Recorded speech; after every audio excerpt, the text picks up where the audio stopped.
आप लोगों का स्वागत है नैना कोचिंग की क्लासेस में। तो आज मैं आपको कॉन्सेप्ट शुरू कर रहा हूँ ट्रिग्नोमेट्री में। कोशिश ये करूँगा कि ट्रिग्नोमेट्री में आपको शुरू से लेकर +1 एंड तक पढ़ाऊँ, जिसमें 10th क्लास भी कवर होगी और +1 क्लास भी कवर होगी। तो ट्रिग्नोमेट्री के लिए सबसे पहला कॉन्सेप्ट आता है right angle triangle.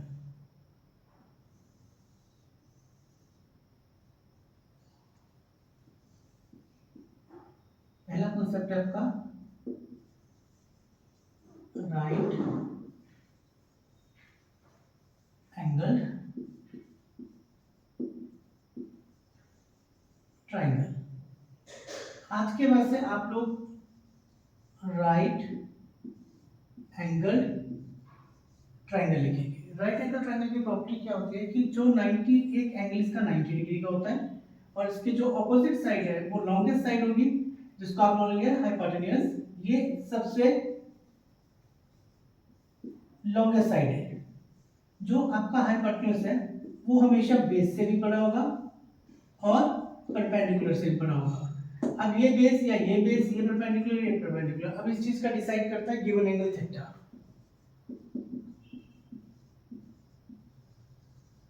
Given angle theta decided the base. क्योंकि देखिए अगर राइट एंगल ट्रायंगल है तो इसमें 3 साइड्स हैं। लॉन्गेस्ट साइड आपका हाइपोटेन्यूज होगी है, एक बेस है और एक परपेंडिकुलर है। अगर आपको गिवन एंगल थीटा यहां पर है तो given angle theta always lies between base and hypotenuse. हमेशा जो गिवन एंगल थीटा है आपका बेस और हाइपोटेन्यूज के बीच में होगा। तो ये आपका बेस हो गया है, तो रिमेनिंग साइड आपकी परपेंडिकुलर हो गई है। अगर इसी कॉन्सेप्ट में वो आपको राइट एंगल ट्रायंगल देते हैं और गिवन एंगल थीटा यहां डाल देते हैं, तो इस केस में ये आपका बेस होगा ये वाला, और ये साइड आपकी हाइपोटेन्यूज फिक्स्ड है ऑपोजिट साइड ऑफ 90 डिग्री, और ये आपका परपेंडिकुलर होगा। तो ये कॉन्सेप्ट आपको समझ आया होगा। सबसे पहले मैंने आपको राइट एंगल ट्रायंगल बताई जिसमें एक एंगल 90 होता है। 90 के ऑपोजिट हाइपोटेन्यूज होती है लॉन्गेस्ट साइड, दो साइड है बेस और perpendicular. Given angle theta decided the base. अगर थीटा यहां है तो ये बेस हो गया, अगर थीटा इस जगह है तो ये बेस हो गया। तो अब हमारे पास राइट एंगल ट्रायंगल का कॉन्सेप्ट क्लियर होना शुरू हो गया। हमारे पास तीन चीजें आ गई हैं, परपेंडिकुलर, बेस एंड हाइपोटेन्यूज। तो अब मैं इस कॉन्सेप्ट को आगे और बढ़ाऊंगा।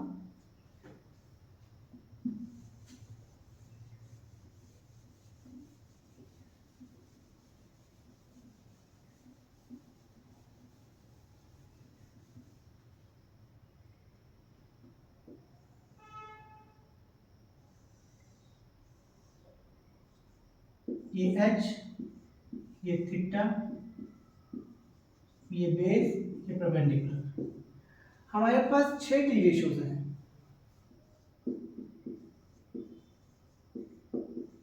T ratio stand for trigonometric ratios. Ratios का मतलब डिवाइड, मतलब हमारा को रिलेशन है इन तीन साइड्स का, P B P H H B, perpendicular base perpendicular hypotenuse hypotenuse base. तो ये जो P अपॉन H है, पहली रेशियो आपके पास है P अपॉन H, दूसरी रेशियो आपके पास है B अपॉन H, और तीसरी रेशियो आपके पास है P अपॉन B। जो तीन रेशियोज होगी, अब मैं नीचे से ऊपर की तरफ देख रहा हूं, H upon P, H upon B, फिर B अपॉन P।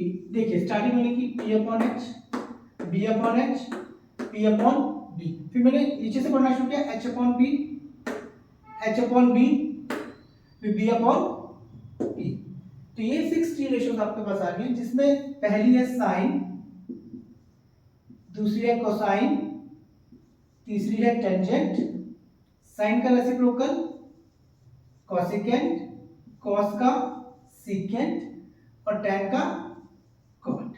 तो इसको कैसे लिखेंगे, sine theta P upon H, B upon H, cos theta P upon B, tangent theta. और अब मैं रेसिप्रोकल देख रहा हूँ h अपॉन p, तो नीचे क्या लिखा है कोसेकेंट थीटा, और ये सेकेंट थीटा और ये कॉट थीटा। सिंपल याद करने के लिए पाकिस्तान भूखा प्यासा हिंदुस्तान हरा भरा, या पंडित बद्री प्रसाद हरिहर बोल सोना चांदी तोड़, या और शरारती बच्चों के लिए पापा बियर पियोगे, हाँ हाँ बेटा सारे चलो ठेके। तो ये कॉन्सेप्ट आपका ऐसे ही आपने याद करना है और ये आपको पता होना चाहिए। अगर ये राइट एंगल ट्रायंगल है तो यहाँ पे पाइथागोरस वैलिड है, h square equals to p square plus b square. ये एक बार मैं आपको फिर से कॉन्सेप्ट रिपीट कर देता हूँ। मैं आपको 60 रेशियोज के बारे में बता रहा हूँ। जो ये टी रेशियोज हैं ये ट्रिग्नोमेट्रिक रेशियोज हैं। ट्रिग्नोमेट्रिक रेशियोज हमारे 6 है, sine cos tan cosecant secant cot. तो जो ये टी रेशियोज हैं ये रेशियोज हैं इनकी साइड्स, राइट एंगल ट्रायंगल की साइड्स की, p upon h sin theta, b upon h cos theta, p upon b tangent theta, h upon p cosecant theta, h upon b secant theta, b upon p cot theta. तो यहां से मैं formula drive करने लगा हूं। अब आप यहां से फॉर्मूले चेक करेंगे। सबसे पहला फॉर्मूला आ रहा है sin थीटा। sin थीटा किसका रेसिप्रोकल है 1 अपॉन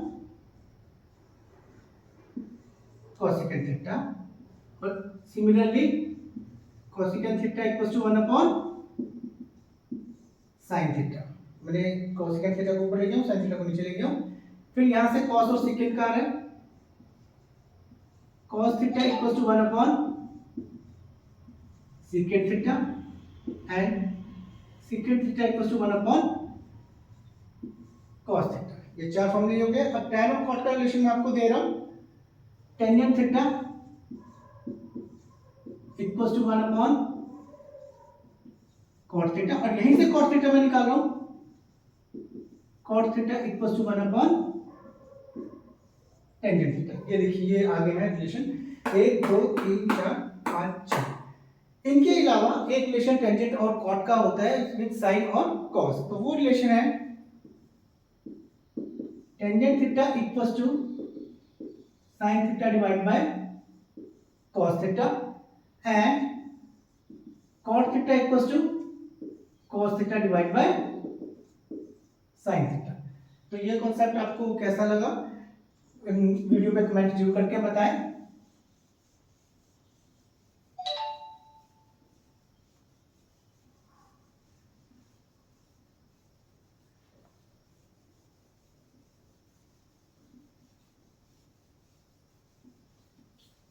अब मैं आपको 3 आइडेंटिटीज दे रहा हूं ट्रिग्नोमेट्री की। पहली आइडेंटिटी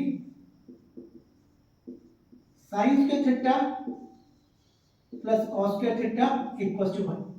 यहां से आप दो फॉर्मूले और ड्राइव कर सकते हैं। पहला sine square theta equals to 1 minus cos square theta, दूसरा cos square theta equals to 1 minus sine square theta. देखिए मैंने एक आइडेंटिटी आपको दी, उससे हमारे दो फॉर्मूले और ड्राइव हो गए। अगर आपको खाली cos sin स्क्वायर थीटा चाहिए तो आप cos स्क्वायर थीटा को उस तरफ ले जा रहे हो 1 माइनस cos स्क्वायर थीटा। अगर आपको cos स्क्वायर थीटा चाहिए तो आप sin स्क्वायर थीटा को उस तरफ ले जा रहे हो 1 माइनस sin स्क्वायर थीटा। दूसरी आइडेंटिटी आपके पास है secant square theta equals to 1 plus tan square theta. Main identity मैं इसको बोलूंगा। अब मैं यहां से दो फॉर्मूले और ड्राइव कर रहा हूं, secant square theta minus 1 equals to tangent square theta. देखिए मैं 1 को इस तरफ गया तो टेंजेंट स्क्वायर थीटा की वैल्यू आपके पास आ गई है secant स्क्वायर थीटा माइनस 1, या secant square theta minus tangent square theta equals to 1। ये एक ही आइडेंटिटी है। अब तीसरी आइडेंटिटी मैं आपको बता रहा हूं, cosecant square theta equals to 1 plus cot square theta. तो ये हो गई है cosecant square theta minus 1 equals to cot square theta. मैं 1 को इस तरफ ले गया हूं और यही से एक और बन रही है cosecant square theta minus cot square theta equals to 1। तो बच्चों ये तीन आइडेंटिटीज आपके पास रहेगी। पहली sin square theta plus cos square theta equals to 1, दूसरी secant square theta equals to 1 plus tangent square theta, और तीसरी रहेगी आपके पास cosecant square theta equals to 1 plus cot square theta. आप यहां से दो दो वैल्यू सबकी निकाल सकते हैं। मैंने जैसे टेंजेंट स्क्वायर थीटा निकाला, मैं +1 को इस तरफ ले गया तो माइनस का हो गया, या टेंजेंट स्क्वायर थीटा को मैं इस तरफ ले गया तो ये 1 की वैल्यू आ गई है। क्वेश्चन पे आपको पता लगेगा कि 1 की जगह कब आपने इन वैल्यूज का यूज करना है। अब मैं आपको टेबल बताऊंगा।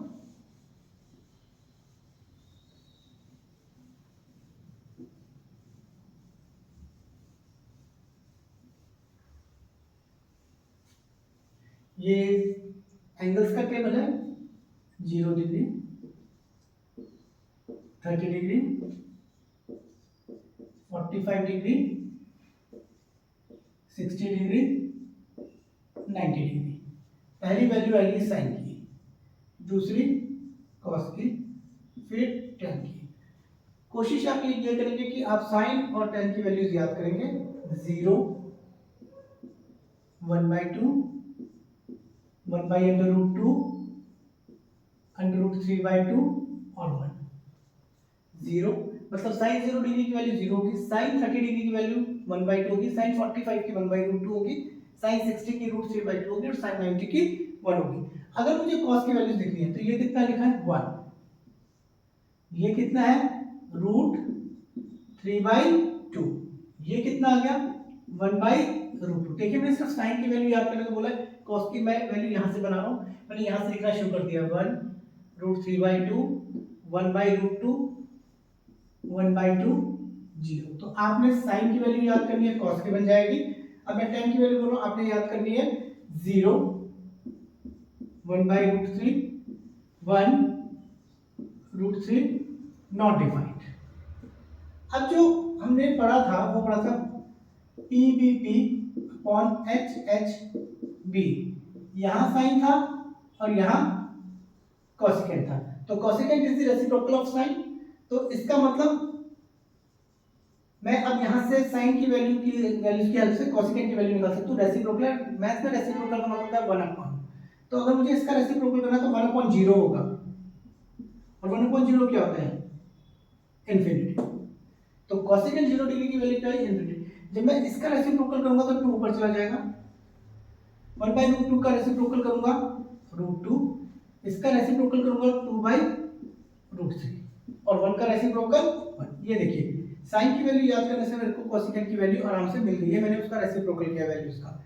और सिमिलरली सेकेंड, अब यहाँ पे आपका कॉस था और यहाँ पे सेकेंड, तो कॉस का रेसिप्रोकल क्या बच्चों सेकेंड, तो 1 का रेसिप्रोकल 1, √3/2 का रेसिप्रोकल 2/√3, 1/√2 का रेसिप्रोकल √2 और 1/2 का रेसिप्रोकल 2 और 0 का रेसिप्रोकल बच्चों इनफिनिटी। देखिए कॉस की हेल्प से मैंने सेकेंड की वैल्यू निकाल दी है।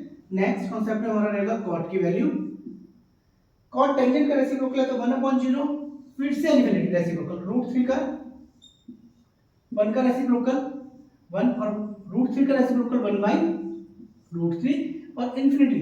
देखिए 1/0 होती है इनफिनिटी, क्रॉस मल्टीप्लाई 1/∞ किसके बराबर हुई 0, तो यहाँ आंसर आएगा 0।